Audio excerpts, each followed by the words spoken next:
It all started on a quiet Saturday morning, the kind where most people sleep in, mow their lawns, or sip their coffee on the porch. I had just parked my new unmarked apartment vehicle outside my home. I rarely brought my work car into the neighborhood, but I was on call that weekend, and protocol required the sheriff's vehicle to stay with me. It looked like any sleek black SUV. Nothing about it screamed law enforcement from the outside, exactly how we designed it. But to someone like Karen, the self-appointed ruler of our HOA, anything that looked new or unfamiliar automatically became suspicious. And by suspicious, I mean a fresh opportunity for her to cause chaos. I hadn't even been back inside for 10 minutes when I heard the distinct metallic rattle of someone trying to open a car door. Not a tug, not a bump, but repeated, deliberate attempts. I stepped to my window and of course there she was. Karen, the HOA's president, vice president, secretary, treasurer, and self-declared community guardians. A woman who thought she had authority over every blade of grass in the neighborhood. She stood next to my SUV, aggressively jamming a large ring of oversized keys into the driver's door lock like she was trying to break into Fort Knox. At first, I thought maybe she had dropped something or leaned against the car accidentally. But no, she was switching keys, one after another. Her lips pursed in frustration.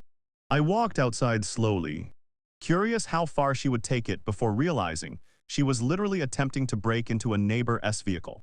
What exactly are you doing? I asked calmly, though inside I was already preparing myself for the nonsense explanation she was about to give. She didn't even turn around, just lifted a finger at me like I was interrupting something important. I am performing an HOA inspection, she said sharply. This vehicle has been parked here without registration, without approval, and without notifying the boards. That violates Section 14, subsection D of our neighborhood regulations. I almost laughed out loud. Section 14, subsection D didn't even exist. This is my car, I said plainly. That made her pause. She turned toward me with an annoyed look, like I had committed some offense by claiming ownership. This isn't your car, she said confidently. You're not allowed to park unfamiliar vehicles here. And besides, she shook her key ring dramatically. I have the HOA's master key. It opens every approved vehicle in this neighborhood. If this really belonged here, one of these would unlock it. I stared at her for a moment, trying to determine whether she actually believed what she was saying. You think a master key opens everyone's cars? I said slowly. Of course, she replied with absolute certainty. It's part of my authority. There were many things I could have said at that moment. I could have reminded her that car locks haven't worked like that in decades, or that her giant ring of keys probably opened nothing except Hobby Lobby padlocks. But I didn't bother. With Karen, logic was always optional. Drama, however, was guaranteed. Ma'am, I said, keeping my voice controlled. This is a government vehicle. You need to step away from it. That set her off like a firecracker. Government vehicle. Oh, so now you're a special agent or something? She snapped. Please. I know all the residents in this community, and I've never seen you bring anything like this home. You're hiding something. And until I determine what, this vehicle is being held for HOA investigation. She actually stepped in front of the SUV like she was blocking a suspect from fleeing. I rubbed my forehead, already feeling the headache forming. Karen, you need to stop touching my car. No, she said flatly. If you refuse to cooperate with the HOA inspection, I will call law enforcement. I almost told her the irony was going to hit her like a brick in a moment. But I stayed quiet. Let her play the scene out. Let her believe she had the authority. Some lessons teach themselves better when the person insists on running into the wall headfirst. Karen, still grumbling, made one more dramatic attempt to jam her fake master key into the lock before stomping backward and pulling out her phone. She dialed 911 with the fury of someone reporting a national emergency. Hello? Yes. This is an HOA president in Maple Ridge Estates. She announced loudly, pacing back and forth. We have an unauthorized vehicle and a suspicious man claiming ownership. He is refusing an official HOA inspection and is becoming confrontational. I need officers dispatched immediately. I blinked. Confrontational. Karen. I haven't even raised my voice. She held up her palm again, signaling me to be quiet like I was a child interrupting adults. Yes, officer. She continued dramatically. I believe he may be attempting to steal the vehicle. No, it's not his. I tried the master key myself. It didn't open. That proves he is lying. My eye twitched. She hung up with a smug smirk. They on the way, she said, crossing her arms proudly. I exhaled slowly. This was about to become very awkward for her, and very amusing for me. I leaned against my porch railing, waiting for the patrol cars I knew would respond. None of the officers in my department knew I lived undercover in this particular neighborhood. They just knew I was the sheriff. And Karen's, well, she was about to learn that too. And somehow, deep in my guts, I knew this was only the beginning of the disaster she was about to unleash on herself. The neighborhood was unusually quiet as we waited for the officers to arrive.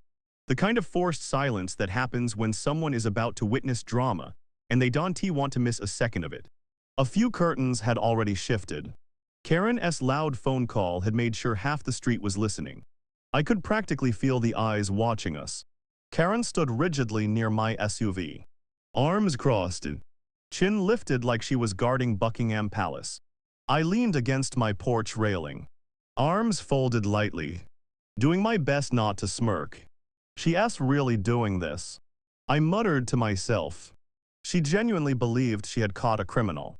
A criminal stealing his own car. About 10 minutes later, the familiar sound of police tires on asphalt rolled through the neighborhood. 2 marked patrol units turned onto the street. The moment Karen saw the flashing lights, her entire demeanor shifted from annoyance to pure victorious confidence. She straightened her posture, smoothed down her blouse, and plastered on the self-righteous smile of someone who believed she had just saved the entire community. There, she whispered smugly. Law enforcement will handle you now. The vehicle stopped in front of my house. Officers Daniels and Ruiz stepped out, both trained, both sharp, both under my command. They didn't know I lived in this neighborhood because I preferred privacy away from work. And my personnel file kept my address confidential for safety reasons. But they sure recognized me the moment I stepped off the porch. Sure. Daniel started, then stopped himself in front of Karen, unsure if he should greet me formally. Ruiz shot him a quick warning look. They both tried to hide their surprise, but Karen didn't notice. She was too busy waving at them like they were her personal security team.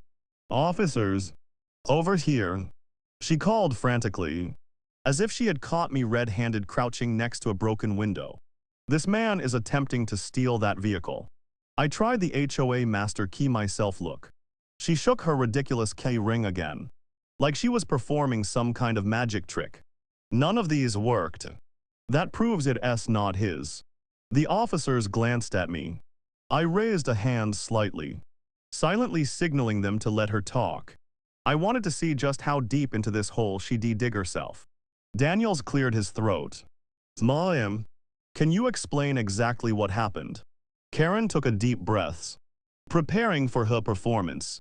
Absolutely. I was doing my routine morning inspection because I am the president of this HOA and I noticed this suspicious vehicle parked illegally. No HOA sticker, no resident registration, no approval on files. So I attempted to unlock it using the official keys. But she rattled the keys dramatically, none of them worked. That told me it didn't belong here. Ruiz blinked. Ma'am, car keys don't work like. I know. She snapped, cutting him off. which is why I immediately confronted this man when he came out and tried to claim ownership. He refused to pass the inspection and got aggressive. So I called you. You're welcome.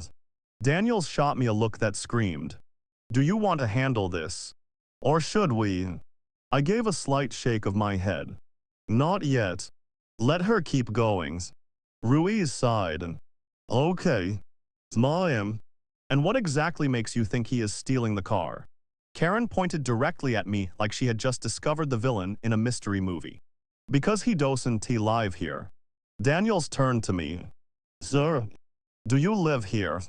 I held up my keys. "Yes. This is my house. That is my car." Karen scoffed loudly. "Impossible. I know every homeowner in this community. I have files, records, permissions." He never registered himself or this vehicle with the HOA. "That means he is lying." Ruiz rubbed his forehead. "Ma'am, an HOA doesn't have the authority to decide who owns a home. It does in this community." She snapped. Both officers stared at her like she had just said the sky was green. "And another thing," she added proudly. "He said this is a government vehicle. You and I both know residents can just park government property in an HOA neighborhood." I stepped forward slightly, still keeping my calm. "Ma'am, I am on call. That is why it is home with me." "Oh, please," she barked. "No agency gives a government vehicle to random people." He is pretending. Probably some sort of imposter. Daniels, who could no longer keep a straight face, coughed awkwardly to hide a laugh. "All right," Ruiz said carefully.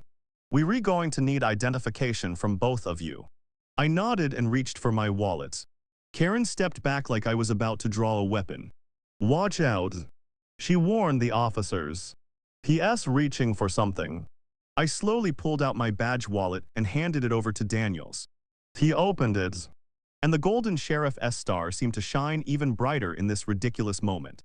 His lips pressed together as he fought not to laugh. "Thank you, Sheriff," Daniels said loudly, over-enunciating the title with a strong emphasis. Karen froze completely. Her mouth hung slightly open. Whatever color was in her face drained instantly. "Sure, Sheriff," she whispered. "What?" Ruiz stepped toward her. "Ma'am," he said carefully. "You called 911 on the county sheriff for allegedly stealing his own car while using fake master keys to break into it." The air turned painfully silent. Karen's hands trembled. Her keys jingled weakly.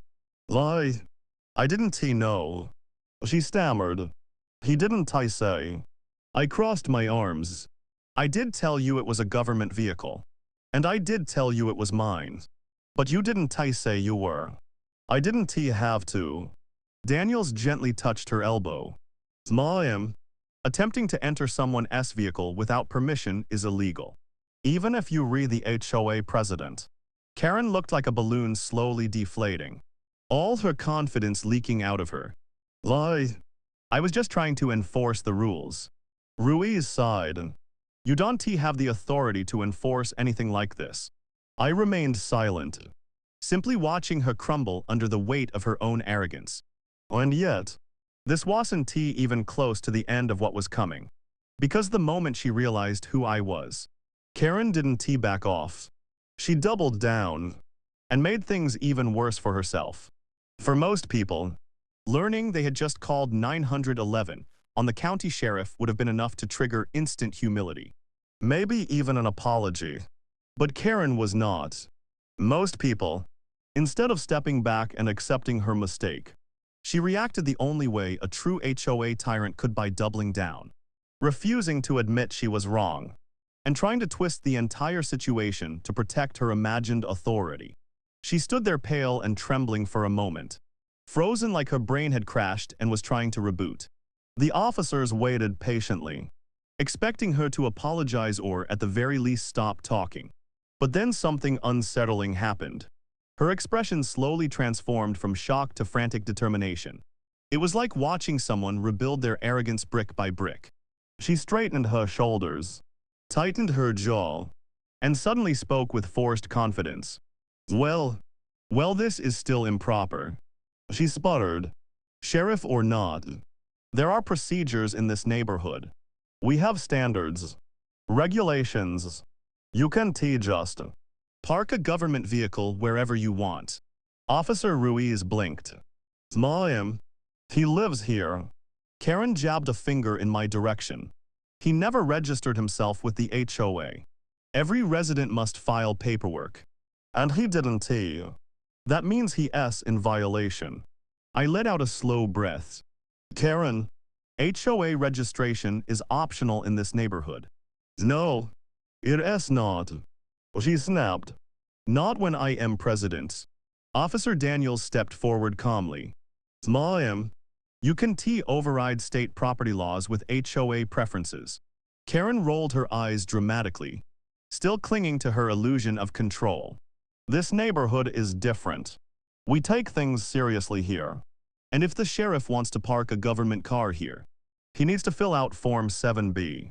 That's the rule. There is no Form 7B. I said. Karen's eye twitched. There should be. Ruiz sighed so deeply it sounded like his soul was exhausted. And anyways, she continued breathlessly. He scared me. He was hostile. He threatened me. I stared at her. I haven't raised my voice once. You gave me a look, she said, pointing like she had discovered a murder weapon. A very aggressive look. Daniels' jaw dropped. Ma'am, and he approached me. She added triumphantly. I walked out of my house. I said flatly. Exactly, she said, throwing her hands up as if she had proven a point. Threatening behavior. Ruiz rubbed his temples. Ma'am, walking out of one's home is not considered threatening. Well, I felt threatened. She shot back with full conviction. And my feelings are valid. A neighbor across the street snickered loud enough for everyone to hear. Karen spun around. This community is supposed to respect the HOA. I will not be undermined in front of residents. I called the police because a suspicious man tried to stop an inspection. And I will not be made to look incompetent. Ma'am, Daniel said calmly. Breaking into a sheriff's vehicle with a fake master key doesn't exactly make you look competent either. Her cheeks turned crimson. She attempted one final grab at authority.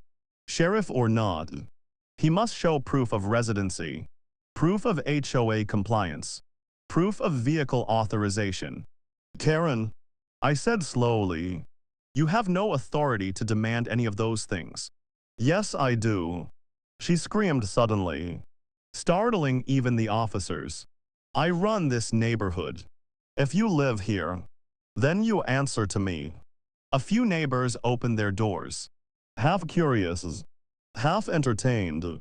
Karen noticed and immediately inflated like a balloon again, desperate to salvage her image. This man, she pointed at me again, has refused to follow HOA regulations, has brought a government vehicle into a private neighborhood without approval, and confronted me when I attempted a lawful inspection. I have the right to call law enforcement when I feel threatened. Ruiz shook his head. You called because your keys didn't open his car. Her face twisted. The HOA master key should open every vehicle in this neighborhood. Ruiz and Daniels exchanged a look of pure disbelief. Daniels finally broke. Ma'am, that is not how keys work. Karen stepped closer to the officers, speaking in a low, desperate whisper but loud enough for the entire street to hear.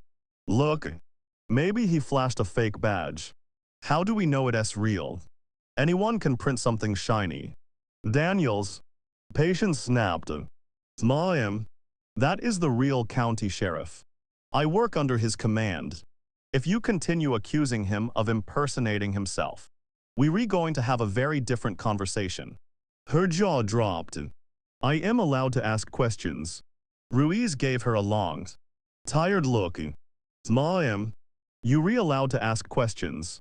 You're not allowed to accuse the sheriff of stealing his own vehicle, attempt to break into it, interfere with law enforcement property, and call 911 for reasons that would embarrass a toddler. Karen's confidence cracked again, but she tried one more desperate strategy: victim mode. Okay. Okay, fine. She whimpered. I am just trying to keep the neighborhood safe. I am just trying to do my job. I shouldn't be punished for caring. I spoke softly. You tried to break into my car. I was investigating. She cried. No. I said firmly. You were trespassing. Her eyes widened. You can charge me with anything. I haven't. I replied. Yet. She swallowed hard. For the first time, she seemed to realize this situation was spiraling far beyond her control. The officers stepped aside and whispered quietly, discussing the potential consequences of her actions tampering with government property. Filing a false emergency report. Obstruction. Misuse of 911. All misdemeanors, but serious ones. Karen heard the words and panicked. Wait. Please. She begged, stepping toward them. Let us just reset. Start over. No charges. Right. I was confused. Overwhelmed. I didn't know who he was. Ruiz looked at me, waiting for my decision. I didn't say anything yet. I let Karen squirm, because she still hadn't accepted responsibility. She still hadn't apologized. She still thought she could talk her way out of it by flipping the script. And unfortunately for her, this wasn't even the moment that would break her. The real crash was still coming.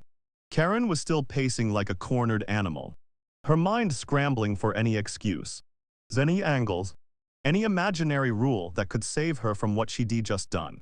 The officers waited, watching her unravel, while the neighbors stood at their doors, pretending not to be invested, even though they were obviously glued to every second of this unfolding disaster. I stepped forward slowly. No rush, no anger, just the calm, steady presence that usually settles a room the moment people realize who's actually in charge. Karen froze when she saw me move, like she expected I was about to arrest her on the spot. Karen, I said evenly, I think there's something you still don't understand. She swallowed hard. What? You didn't just try to open a random car. You tried to open a government vehicle. You tried to tamper with equipment inside it. And you called 911 and reported a crime that didn't happen. Her eyes darted toward the officers, searching for one friendly expression. She found none. But I didn't know. She said weakly. You should have told me. I let out a slow breath. I don't have to announce my occupation every time I walk outside my home. But the rules. There are no HOA rules that supersede the law. She blinked like that was new information. At this point, the entire neighborhood had settled into a quiet hush, watching from lawns and windows. That only made Karen more frantic. Her reputation was her power, and she could feel it slipping away with every second she stood there. Look, she said, trying to pull her voice together. As HOA president, I have responsibilities. People expect me to keep this place safe. If I make a mistake, it's because I care. Ruiz's patience finally snapped. Ma'am, you don't get to commit crimes and blame it on caring. She twisted toward me again. I didn't commit any crime. I nodded once. Slowly. Attempted vehicle entry is a crime. I was inspecting. She shouted. Misuse of 911 is a crime. I felt threatened. Interfering with government property is a crime. She flinched. Why you can charge me for? For trying to do my job. Your job. I said firmly. Doesn't give you the right to break the law. HOA boards don't have police powers. You can detain people. You can investigate vehicles. And you definitely can declare yourself the authority over who is allowed to live in this community. Karen pointed at me with trembling fingers. If you were really the sheriff, then why didn't you register yourself with the HOA? Because I said, I bought this property directly, and the law doesn't require me to submit myself to your HOA oversight. You overstepped. Karen, not me. Her face went pale again, but she was still desperately clinging to the last remaining scraps of control. Okay, okay, she said shakily. So maybe I made a slight mistake. Ruiz raised an eyebrow. Slight. Fine. A moderate mistake. She waved her hand as if trying to erase the entire scene from existence. We can just forget this. Right. No harm done. Daniels gestured back toward the SUV. Ma'am, you scratched the paint. Her mouth opened, then closed. And, he continued, you called 911 twice. The second time you claimed he was threatening you with secret government power. Karen winced. It is possible I panicked. Ruiz folded his arms. Possible. She inhaled sharply, then switched tactics again. A desperate, trembling attempt at charm. Sheriff, sir, you know how fast things escalate nowadays. I was only thinking of the community. I just wanted to keep everyone safe. UV said that. I replied calmly, but your actions didn't keep the community safe. They disrupted it. Karen's lip quivered. Am I going to jail? The officers looked at me. This was my call. I stepped closer, lowering my voice just enough to sound serious, but still letting the neighbors hear the weight of each word. Karen, I am not going to arrest you today. She gasped with relief too soon. But, I continued, there will be consequences. Her relief instantly evaporated. You're going to meet with county mediation. I said, you'll be completing a mandatory community conduct course, and you will have to file a written apology for the misuse of emergency services. Her eyes widened like she was witnessing her social status being dragged away in handcuffs. A written apology? Yes, I said, addressed to the community and delivered to the HOA board. The board? But I am the board. Not after today. I said calmly. Daniel stepped forward. Ma'am, we've had multiple reports from this neighborhood about your behavior. This isn't an isolated incident. Karen looked around, and for the first time, she saw it. Neighbors nodding, some looking away, some whispering with each other. People she thought supported her. People she believed admired her strict control. Her power wasn't just slipping. It was gone. This isn't fair, she said in a shaky whisper.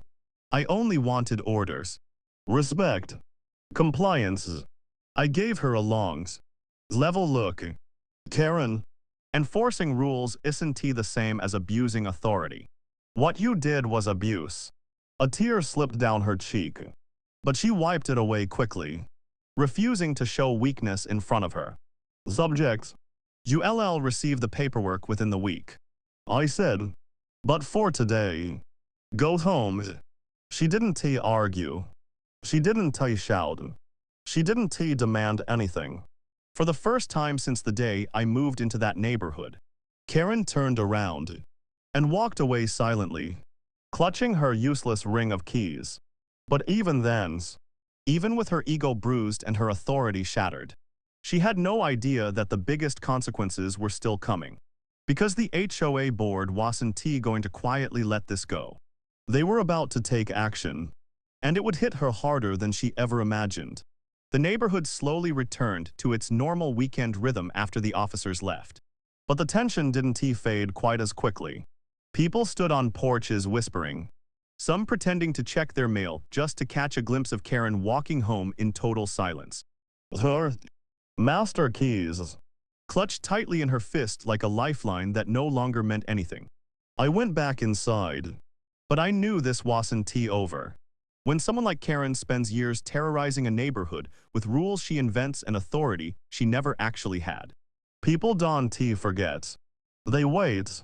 Sometimes patiently, sometimes bitterly, sometimes quietly. but they wait for the moment the facade cracks. On that day, the crack wasn't just visible. It was a canyon. Within 24 hours, the neighborhood group chats, which I had quietly muted months ago, exploded. Screenshots spread like wildfire. Someone had taken pictures of Karen trying to break into my SUV. Another neighbor had recorded parts of the 911 call. And someone else had the nerve to post a meme of her oversized master key ring labeled HOA Megapowers. The comments were merciless, but surprisingly civil. The residents were tired of being pushed around, and now they finally had what they needed. Proof. By Monday mornings, the official HOA board, the actual elected board, not the imaginary dictatorship Karen believed she ran, sent out a notice for an emergency meeting. I wasn't planning to attend, but they specifically requested my presence. I figured it was better to show up and answer whatever questions they had, especially since I lived there too. The meeting was held in the community clubhouse, a place Karen often used as her personal throne room. But today, it was different. The chairs were neatly arranged in rows facing a long table where the real board sat. Stern and silent, the room was packed. Homeowners lined the walls. Others peered in through the open door. Karen arrived late. Her confidence clearly cracked but not fully gone. She walked in clutching a binder full of HOA protocols, like she was arriving to defend a doctoral thesis instead of a series of crimes. The murmurs started immediately. She avoided everyone's eyes and went straight to a seat near the front, sitting rigidly with her chin lifted as if she could still salvage her reputation. The board president, a man named Ethan, cleared his throat. We're here to discuss multiple complaints against Karen. Acting HOA president. A wave of whispers swept through the room. Karen opened her binder dramatically, as if she were prepared to counter every accusation. Ethan looked unimpressed. Karen, several residents submitted videos and statements regarding your behavior on Saturday. We were also aware that law enforcement was involved. Her jaw tightened. Yes. Well, I was only trying to protect the community. We have many suspicious individuals coming in and out lately. A woman in the back interrupted her. It was the sheriff. Karen. Laughter rippled through the room. Karen's cheeks flushed bright red. Ethan continued, attempting to enter someone's vehicle, misusing emergency services, claiming authority you do not have. These are serious issues. Karen slammed her binder shut. I am the authority here. I keep this neighborhood running. Without me, it would fall apart. Though, please, another resident muttered, earning quiet applause. Ethan sighed. Karen, your role as HOA president is administrative, not enforcement. You've repeatedly overstepped your boundaries. This isn't the first complaint. It's only the most public. Karen glared at him. So what? You're going to remove me? You can't. My name is on all the documents. Ethan exchanged a look with the other board members. Actually, that's what we're here to discuss. Karen froze. What? He slid a folder across the table. This is a petition signed by 82% of the homeowners, calling for your removal from the HOA board. Karen gasped. No. That's impossible. People respect me. They rely on me. Someone in the front row muttered. We fear you, not respect you. Karen snapped. Silence. This is my meeting. Ethan responded, calm and firm. It stopped being your meeting the moment you tried to break into a sheriff's vehicle. Karen looked like someone had slapped her. Her binder slowly slipped from her hands and hit the floor with a dull thud. Additionally, Ethan continued, we will be pursuing a restriction preventing you from holding any future governing position in this neighborhood for a minimum of 5 years. And the sheriff's report will be submitted with the county for documentation, which may affect your standing if you seek any official role elsewhere. Karen's breathing grew shaky. You can do this to me. Ethan nodded. We can, and we ours. The room was silent. Completely. Karen stood up abruptly, knocking her chair backwards. Fine, she yelled, her voice cracking. If this community wants chaos, let it have chaos. Don't come crying to me when everything falls apart. No one reacted. No one begged her to stay. No one even looked sympathetic. For the first time, Karen realized she had no supporters, no allies, no authorities. She stormed out of the clubhouse, her keys jingling loudly as she marched across the parking lot. The sound hollow now, stripped of any power they once symbolized in her mind. Ethan exhaled and turned toward me. Sheriff, thank you for being here. And we're very sorry this happened. I nodded. Your board handled it well. We'll finalize everything and send you a formal apology in writing. He added. I appreciated the gesture, but I didn't need it. The neighborhood had corrected its own problem. Something law enforcement can always do. When I stepped outside, I saw Karen sitting in her car in the far corner of the lot, staring straight ahead. Her hands were clenched on the steering wheel. Her face a mix of anger, disbelief, and humiliation. She didn't look at me. She didn't say anything. And for once, she had nothing left to say. Her reign was over. The neighborhood was finally free. And all it took was the one thing she never expected. Confronting the one person in the community she couldn't bully, the sheriff.